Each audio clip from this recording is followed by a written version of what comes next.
Taxes didn't become inevitable because people agreed to them. They became inevitable because states learned a trick. This video is about that trick. It's old, simple, and everywhere. Stay with me, because this isn't really about money. It's about information and control. For most of history, rulers didn't have tax systems. They had extraction. If a king needed resources, he demanded grain or labor. If an army passed through, it took supplies. That wasn't a system. It was a raid. It worked until societies grew too big. Then it broke. Pure extraction is unpredictable. Unpredictability kills planning. You can't maintain an army on random seizures. You can't build roads on chaotic revenue. Lenders won't trust you without predictable income, so states needed stability. Stability required a machine, not improvisation. When people hear tax, they picture coins leaving pockets, but taxes started as something else. They started as a relationship, enforced by power. You pay, and the ruler promises protection. Sometimes that bargain was real, often it was theater. Either way, the state needed it repeatable, because one-time extraction is easy. But steady revenue is hard. Steady revenue needs structure. So what was the one simple trick? It wasn't higher rates. It wasn't better soldiers. It wasn't even new laws. It was measurement. It was the moment states learned to count. People, land, and property. All of it. You can't tax what you can't see. You can't demand regular payments from ghosts. If the state doesn't know who you are, it leaks money. If it doesn't know where you live, it can't chase arrears. So taxation stayed irregular. It stayed local and leaky. The trick was visibility, turning society into records. The core tool was the census. A census isn't just a list. It's leverage. It's a map of extraction. Once you count households, you assign obligations. Once you count land, you estimate harvests. Once you register people, you chase unpaid dues. That's when taxes become permanent. Not because people changed, because the state did. But counting alone wasn't enough. The state needed categories. What counts as land? What counts as a household? What counts as income? Who gets an exemption? These definitions sound boring. Definitions are weapons.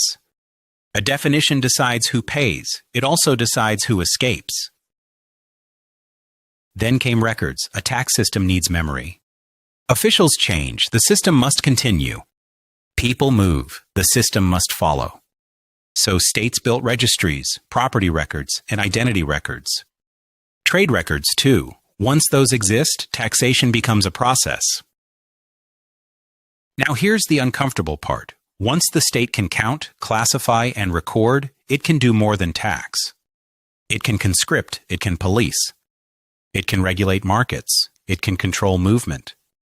Taxes build bureaucracy. Bureaucracy expands.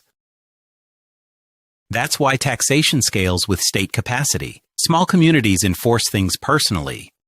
Big states enforce things institutionally. You don't face a person, you face a system. And systems don't forget. They log everything. So how did states get compliance? Not only force, but incentives and choke points. First, taxes shifted into money payments. That forced people into markets. If you must pay in currency, you must earn currency. That ties daily life to the state's economy. Second, states built collection networks, local offices, regional offices, central treasuries. That creates pipelines. Pipelines can be audited. It creates a feedback loop. Better collection funds, better administration. Better administration improves collection. The machine tightens. Third, states taxed obvious flows, trade routes, city gates, ports, markets. It's easier to tax a checkpoint than chase everyone. That's why tariffs appear everywhere. If you control the gate, you control the money. Gates are easy to guard.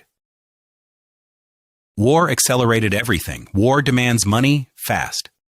Armies are expensive. Logistics is brutal. So war pushed new taxes, new records, and new enforcement. Those tools rarely vanished after peace. Debt made the system stickier. Once a state borrows, it needs predictable revenue. That makes taxes reliable. It makes them not negotiable. Lenders pressure governments indirectly, so debt upgrades taxation. Now, inevitability becomes obvious. Once a tax system exists, dependencies form. Officials are paid by it. Armies rely on it. Infrastructure depends on it. Credit markets assume it. If it collapses, everything collapses, so the system protects itself. Then comes the final upgrade. Taxes get tied to identity. You owe because you are registered, because you have documents and an address. Once taxes link to identity, avoidance becomes harder. Disappearing means leaving the system entirely. That's why modern taxation feels unavoidable. It's not only rates, it's reporting. Banks report flows, employers report wages. Land registries report ownership, customs track imports. It's a web, not a collector at your door.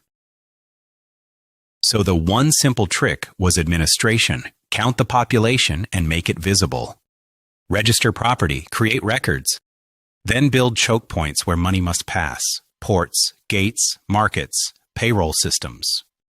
Once that happens, taxation stops being optional. It becomes part of the operating system. And here's the bigger idea. Taxes don't only fund government, they measure society. They organize society. They shape behavior. They turn life into categories, and categories are controllable. So next time taxes feel inevitable, remember why. It's not because people love paying. It's because the state learned how to see you. It learned how to count you. And it learned how to make the system remember. That's the trick, and it never stopped.